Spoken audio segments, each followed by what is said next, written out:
Amin. Puji nama Tuhan. Bapak Ibu Saudara, apa kabar semuanya? Saya tetap berharap dan berdoa Anda semua dalam keadaan yang sehat dan baik.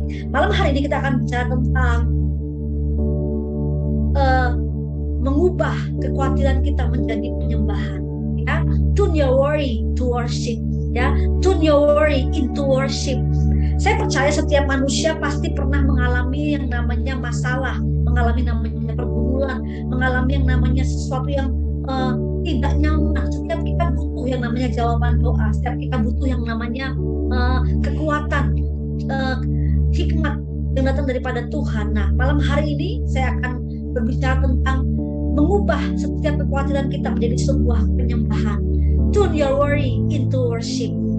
Firman Tuhan berkata dalam Filipi 4 ayat 6, janganlah khawatir tentang apapun juga, sebaliknya berdoalah untuk segala sesuatu. Sekali lagi, janganlah khawatir tentang apapun juga, sebaliknya berdoalah tentang segala sesuatu. Filipi 4 ayat 6 dalam terjemahan NLT. Nah, pernahkah Anda mengalami sebuah keadaan di mana hari-hari saudara berjalan begitu lambat dan Anda merasa begitu capek, Anda merasa kewalahan, Anda terus bertanya kepada Tuhan, Tuhan, kenapa jawaban doa yang aku inginkan belum kunjung datang atau belum juga aku terima? Nah, jika hari-hari ini saudara sedang menghadapi kondisi seperti itu, saudara tidak salah jika firman Tuhan hari ini datang kepada saudara. Kita akan belajar dari seorang wanita bernama Hana. Kita akan belajar dalam firman Tuhan 1 Samuel 1 ayat 1 sampai dengan 28 ya. Kita akan baca cukup banyak, tapi kita akan pelan-pelan, kita akan baca sama-sama. Lahirnya Samuel. Ada seorang laki-laki dari Ramatayim Zofim dari pegunungan Efraim, namanya Elkana bin Yehoram bin Elihu bin Tohu bin Zub, seorang Efraim. Orang ini mempunyai dua istri, yang seorang bernama Hana dan yang lain bernama Penina. Penina mempunyai anak, tetapi Hana tidak. Orang itu dari tahun ke tahun pergi meninggalkan kotanya untuk sujud menyembah dan mempersembahkan korban kepada Tuhan semesta alam di Silo. Di sana yang menjadi imam Tuhan ialah kedua anak Eli, Hofni dan Fineas. Pada hari Elkanah mempersembahkan korban, diberikanlah kepada Penina istrinya dan kepada semua anak yang laki-laki dan perempuan masing-masing sebagian. Meskipun ia mengasihi Hana, ia memberikan kepada Hana hanya satu bagian, sebab Tuhan menutup kandungannya. Tetapi madunya selalu menyakiti hatinya supaya ia besar, karena Tuhan telah menutup kandungannya. Demikianlah terjadi dari tahun ke tahun setiap kali Hana pergi ke rumah Tuhan. Penina menyakiti hati Hana sehingga ia menangis dan tidak mau makan. Lalu Elkanah suaminya berkata kepadanya, Hana, mengapa engkau menangis dan mengapa engkau tidak mau makan? Mengapa hatimu sedih? Bukankah aku lebih berharga bagimu dari 10 anak laki-laki? Pada suatu kali setelah mereka habis makan dan minum di Silo, berdirilah Hana, sedang Imam Eli duduk di kursi dekat tiang pintu bait suci Tuhan. Dan dengan hati pedih ia berdoa kepada Tuhan sambil menangis terseduh-seduh. Kemudian bernasarlah ia, katanya, Tuhan semesta alam, jika sungguh-sungguh engkau mendengarkan dan memperhatikan sengsara hambamu ini dan mengingat kepadaku dan tidak melupakan hambamu ini, tetapi memberikan kepada hambamu ini seorang anak laki-laki, maka aku akan memberikan kepada Tuhan untuk seumur hidupnya, dan pisau cukur tidak akan menyentuh kepalanya. Ini merupakan janji daripada Hana jika Tuhan mengabulkan apa yang dia minta. Ketika perempuan itu terus-menerus berdoa, di ayat 12 dikatakan di hadapan Tuhan, maka Eli mengamat-amati mulut perempuan itu. Dan karena Hana berkata-kata dalam hatinya dan hanya bibirnya saja yang bergerak-gerak, tetapi suaranya tidak kedengaran, maka Eli menyangka perempuan itu mabuk. Lalu kata Eli kepadanya, berapa lama lagi kau berlaku sebagai seorang yang mabuk? Lepaskanlah dirimu daripada mabukmu. Tetapi Hana menjawab, bukan tuanku, aku seorang perempuan yang sangat bersusah hati. Dia katakan, seorang perempuan yang sangat bersusah hati. Anggur ataupun minuman yang memabukkan tidaklah kuminum. Ya, anggur dan minuman memabukkan tidaklah aku minum, melainkan aku mencurahkan isi hatiku di hadapan Tuhan. Janganlah anggap hambamu ini seorang perempuan dursila. Sebab karena besarnya cemas dan sakit hati aku berbicara demikian lamanya. Jawab Eli, pergilah dengan selamat dan Allah Israel akan memberikan kepadamu apa yang kau minta kepadanya. Sudah itu berkatalah perempuan itu, biarlah hambamu ini mendapatkan belas kasihan daripadamu. Lalu keluarlah perempuan itu, ia mau makan dan mukanya tidak muram lagi. Dikatakan ayat 19, kita terus membaca. Keesokan harinya bangunlah mereka itu pagi-pagi lalu sujud menyembah di hadapan Tuhan. Kemudian pulanglah mereka ke rumahnya di Rama. Ketika Elkana bersetubuh dengan Hana istrinya, Tuhan ingat kepadanya. Maka tahun kemudian mengandunglah Hana dan melahirkan seorang anak laki-laki. Ia menamai anaknya itu Samuel. Sebab katanya, aku telah meminta daripada Tuhan. Elkana laki-laki itu pergi dengan seisi rumahnya mempersembahkan korban sembelihan tahunan dan korban nasarnya kepada Tuhan. Tetapi Hana tidak ikut pergi. Sebab katanya kepada suaminya, nanti apabila anak itu cerai susu, aku akan mengantarkan dia, maka ia akan menghadap kehadirat Tuhan dan tinggal di sana seumur hidupnya. Kemudian Elkana suaminya berkata kepadanya, perbuatlah apa yang kau pandang baik, tinggallah sampai kau menyapih dia, hanya Tuhan kiranya menepati janjinya. Kemudian dikatakan, jadi tinggallah perempuan itu dan menyusui anaknya sampai disapihnya. Setelah perempuan itu menyapih anaknya, dibawanya lah dia dengan seekor lembu jantan yang berumur 3 tahun. 3 tahun, 1 eva tepung dan sebuyung anggur, lalu diantarnya ke dalam rumah Tuhan di Silo. Waktu itu masih kecil betul anak-anak itu.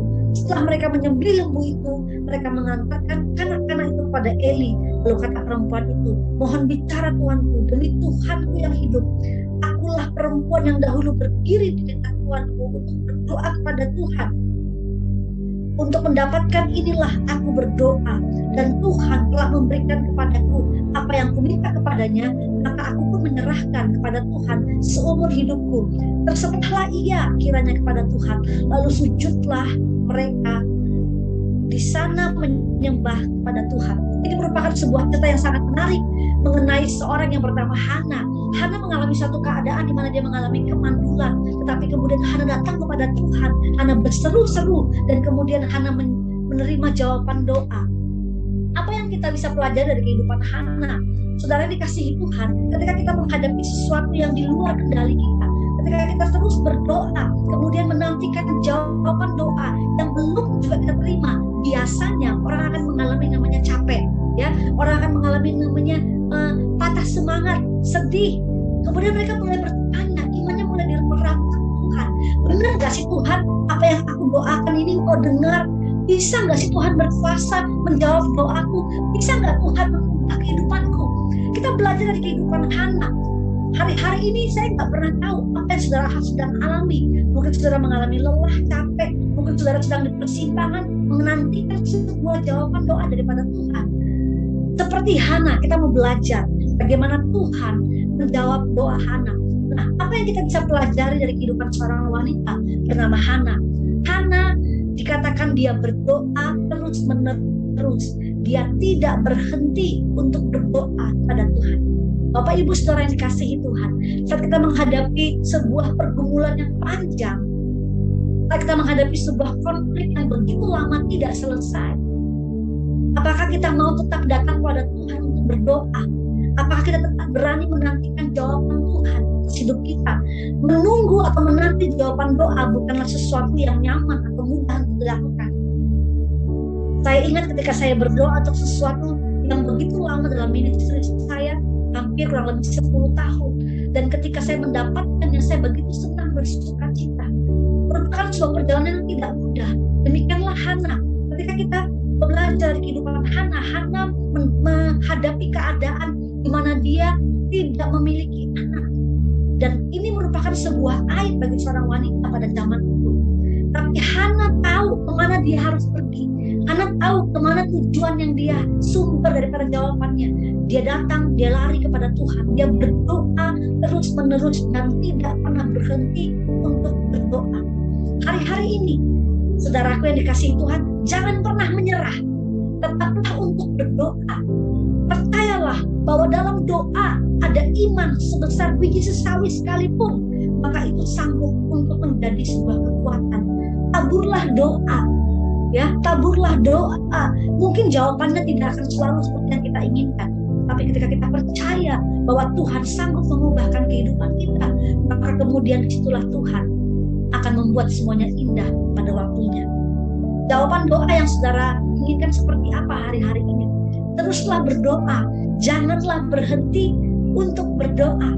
Percayalah saudara, hanya karena engkau belum melihat, bukan berarti Tuhan berhenti bekerja. Tuhan sedang merenda sesuatu yang indah dalam kehidupan kita. Dibutuhkan hati yang tetap kuat teguh untuk melihat karya Tuhan itu selesai dalam kehidupan kita. Ketika kita menjadi khawatir, seperti yang Hana lakukan, dia datang untuk menyembah Tuhan. Waktu orang mengalami kegalauan, mengalami kekhawatiran, kemanakah orang itu biasanya berlari? Coba kita cek hidup kita, Bapak Ibu saudara dikasih dalam Tuhan. Saat kita mengalami sesuatu yang tidak nyaman, saat kita mengalami kekhawatiran, kemanakah kita lari membawa kehidupan kita? Apakah kepada teman, apakah kepada orang lain, atau mungkin kepada sesuatu yang bukanlah kebenaran? Mungkin kita mulai cari zodiak, atau mungkin kita mulai percaya yang disebut dengan orang-orang yang pintar, mulai dukun atau apapun. Kemana kita berlari? Waktu kita mendapatkan sebuah keadaan di mana kita berdoa tapi belum mendapatkan jawaban, Tuhan ingin kita menantikan dengan sabar. Menantikan dengan sabar artinya kita percaya. Kadang-kala orang menjadi lemah loh dalam penantian. Kenapa? Karena yang dia nantikan adalah jawaban doanya. Waktu kita menantikan jawaban doa, ya kita akan menjadi lemah. Firman Tuhan katakan, nantikanlah siapa? Tuhan. Nantikanlah pribadinya dalam kehidupan kita. Saat kita menantikan pribadinya Tuhan dalam hidup kita, maka tanpa kita sadari, perlahan-lahan perjalanan kita mulai sampai kepada tujuan kita. Dan kemudian disitulah Tuhan membukakan sesuatu yang kita rindukan. Saudara, yang pertama adalah jangan pernah berhenti untuk berdoa. Gunakan doamu, naikkan doamu. Percayalah bahwa mungkin kau belum melihat, tetapi Tuhan sedang bekerja. Sesuatu yang indah biasanya tidak instan, betul? Sesuatu yang indah biasanya dihasilkan dengan satu proses. Sesuatu yang indah tidak dihasilkan dengan instan. Ketika saudara mendoakan sesuatu dan saudara rindu Tuhan menjawab doa saudara, pastinya saudara ingin jawaban yang indah, kan?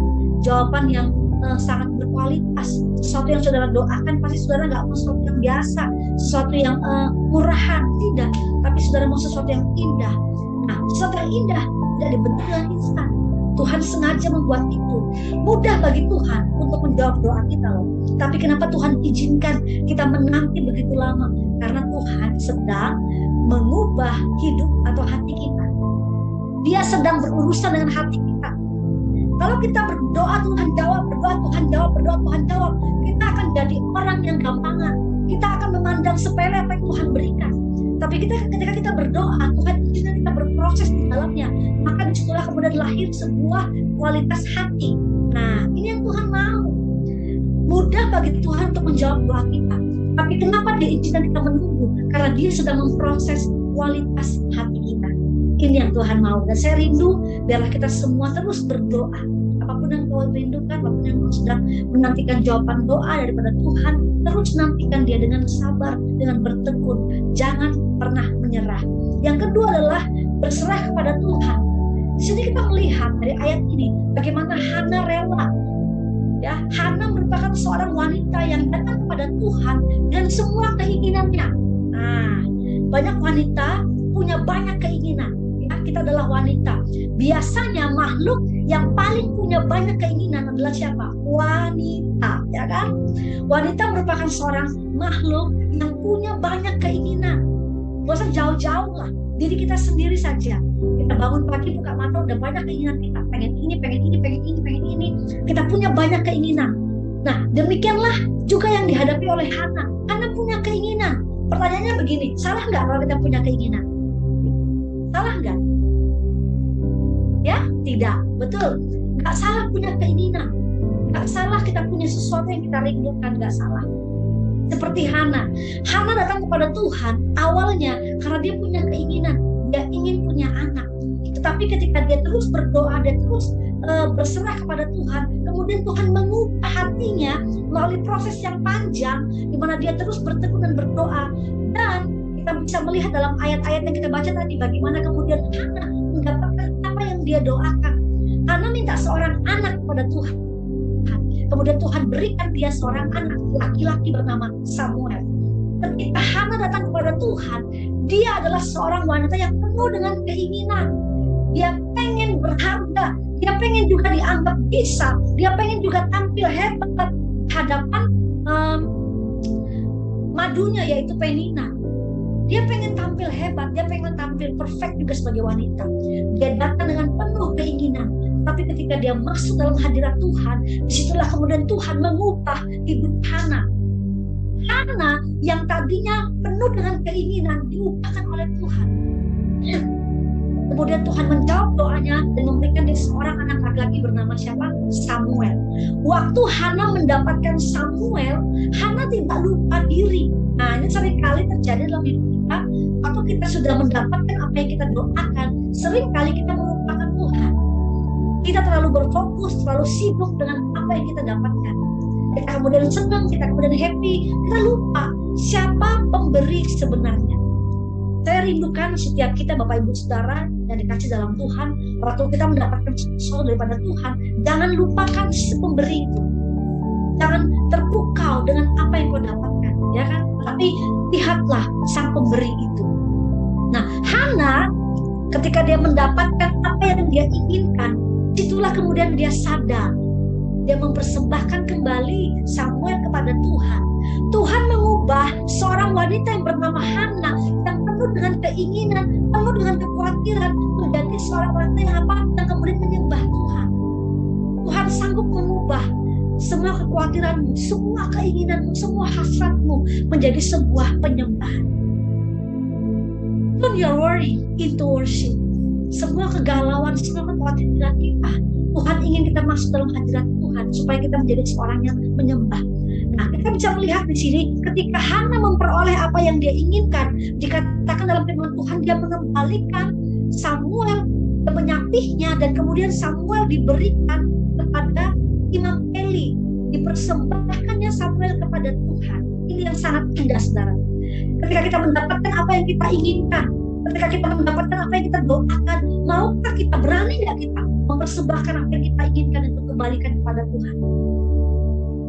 Hana ketika dia mendapatkan Samuel, dia kemudian sadar bahwa segala sesuatu yang aku punya, yang aku inginkan, itulah semua bukanlah milikku. Nah, bukanlah milikku. Berani nggak kita mendedikasikan hidup kita kembali kepada Tuhan seperti Hana? Berani nggak kita mengembalikan apa yang kita dapatkan untuk hormat kemuliaan nama Tuhan?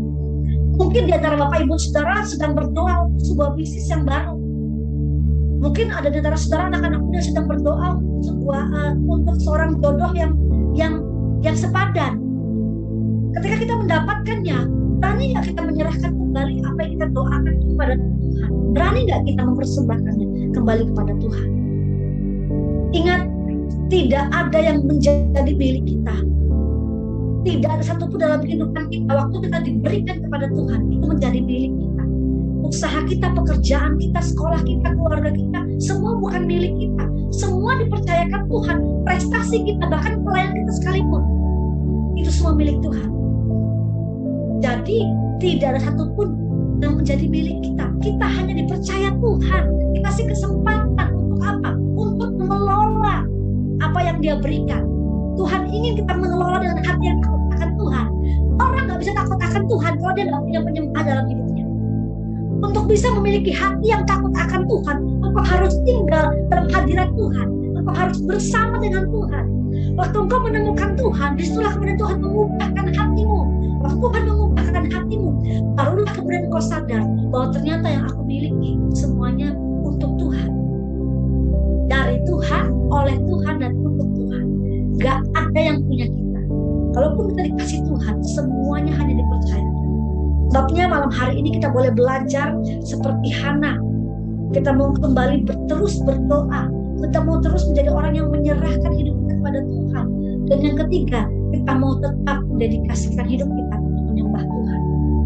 Biarlah keteladanan Hana, ketekunan Hana, penghormatan Hana kepada Tuhan mengilhami kita untuk kemudian kita menyerahkan setiap doa-doa kita kepada Tuhan. Kehidupan kita kembalikan kepada Tuhan. Turn your worry into worship. mengubah semua kekhawatiranmu. Tuhan sanggup mengubah semua keinginanmu menjadi sebuah penyembahan. Ini yang paling indah. Tuhan kita adalah Tuhan yang sanggup mengubah segala dalam hidup kita. Hari-hari ini, apakah engkau sedang berdoa agar Tuhan mengubah keadaanmu? Apakah engkau sedang berdoa agar Tuhan mengubah kehidupanmu? Apakah engkau sedang berdoa agar Tuhan mengubah pekerjaanmu, mengubah keluargamu, mengubah orang yang kau kasihi? Tuhan sanggup, Tuhan mampu, dan Tuhan mau. Tetapi ingat, ketika Tuhan mengubah semuanya, ayo kembalikan semuanya dengan hati yang penuh penyembahan kepada Tuhan. Kembalikan semuanya. Semuanya itu bukan milik kita. Kita hanya dipercaya untuk mengelola. Jadilah pengelola yang baik seperti Hana. Nah, Tuhan katakan, ketika Hana menyerahkan Samuel pada Tuhan, dikatakan Hana kemudian melahirkan anak-anak yang lain. Banyak orang pengen pelipat gandaan. Banyak orang pengen mengalami terobosan breakthrough dalam berkat-berkat Tuhan. Tetapi kita tidak melewati proses ini. Penuh dengan keinginan, ikuti proses Tuhan, serahkan kembali semuanya kepada Tuhan. Waktu kau di titik ini, maka kau akan mengalami kelimpahan, multiplikasi daripada Tuhan. Gak usah takut. Tuhan itu adalah Tuhan yang mengerti keadaan kita. Tuhan yang melihat keadaan kita. Tidak semua hal harus kita pikirkan. Tidak semua hal harus kita rasakan. Tetapi biarlah semuanya mau kita serahkan kepada Tuhan. Menyerah kepada Tuhan berarti kita percaya bahwa ada satu kuasa, ada satu pribadi yang jauh lebih besar, yang mampu mengendalikan semuanya, yang mampu memberikan kita kekuatan lebih dari apa yang kita butuhkan, yaitu siapa? Tuhan. Amin. Mari kita berdoa bersama. Tuhan, aku berdoa malam hari ini, Tuhan. Biarlah setiap anak-anakmu yang mendengar firman Tuhan ini, mereka yang mungkin dalam kekhawatiran, mereka yang mungkin saat ini dalam pergumulan, mereka yang mungkin saat ini dalam kebutuhan, Tuhan, biarlah mereka terus datang kepada Engkau. Mereka mencari wajah-Mu, mereka berserah kepadamu, Tuhan. Sehingga Tuhan, ketika Tuhan menjawab mereka pada waktu-Mu, Tuhan, mereka boleh mengerti bahwa yang Tuhan rindukan, yang Tuhan inginkan adalah hati yang melekat pada Engkau.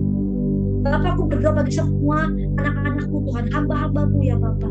Bapak Ibu Saudara yang mendengar firman Tuhan pada malam hari ini, Engkau menjamah kehidupan mereka, Tuhan. Engkau bekerja dalam hati mereka, Tuhan, mengubahkan mereka ya Tuhan.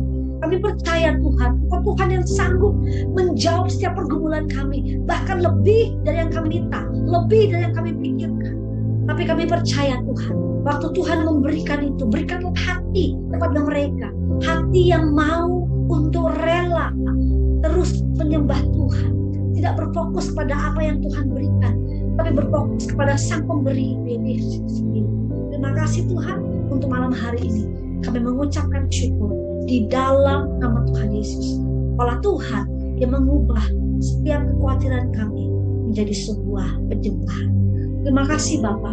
Bekerjalah Roh Kudus melawan setiap mereka yang melihat, yang menonton Tuhan, baik melalui Zoom, melalui Instagram Live Tuhan, melalui Facebook. Tuhan menolong dalam nama Yesus. Kau memberkati mereka semua, memberkati kehidupan mereka, memberkati apa yang mereka rindukan. Tuhan menjawab mereka, Tuhan menolong mereka. Terima kasih Tuhan Yesus.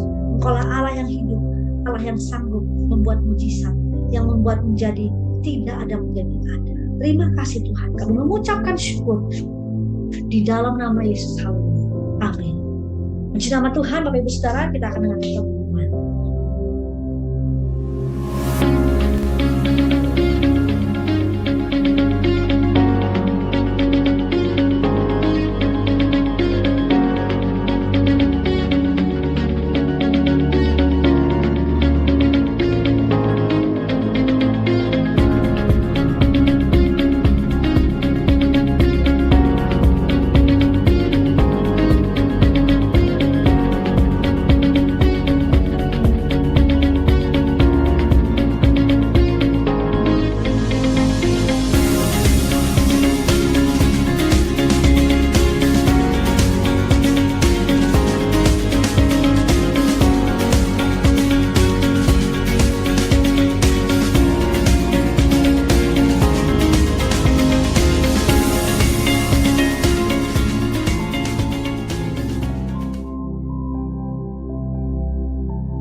Puji nama Tuhan, Bapak Ibu Saudara yang dikasih dalam Tuhan.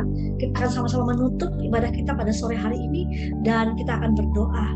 Bapa dalam surga, kami mengucap syukur malam hari ini Tuhan. Kami tahu Engkau hadir bersama dengan kami, tidak dibatasi oleh ruang dan waktu. Kuasa-Mu bekerja melalui setiap kami yang ada malam hari ini Bapa. Kami berdoa Tuhan, dalam setiap umat-Mu yang dalam keadaan kondisi yang sakit Tuhan sembuhkan, yang dalam kekurangan Tuhan cukupkan, yang dalam kelemahan Tuhan berikan kekuatan di dalam nama Tuhan Yesus. Marilah kita mengangkat tangan kita terima berkat daripada Tuhan. Bapak Ibu Saudara dikasih dalam Tuhan, terimalah berkat dalam nama Bapa, Anak, Putra dan Roh Kudus, yaitu dalam nama Tuhan kita Yesus Kristus, yang akan menyertai kehidupanmu dari sekarang sampai selama-lamanya. Apa yang kau kerjakan, jadikan Tuhan berhasil. Berbuah-buahlah kehidupanmu menjadi berkat, menjadi hormat, kemuliaan bagi nama Tuhan, sehingga hidupmu makin hari semakin berkenan di hadapan Tuhan. Di dalam nama Yesus, terimalah berkat malam hari ini. Haleluya. Dalam nama Yesus. Amin. Puji nama Tuhan. Sampai jumpa. Tuhan memberkati.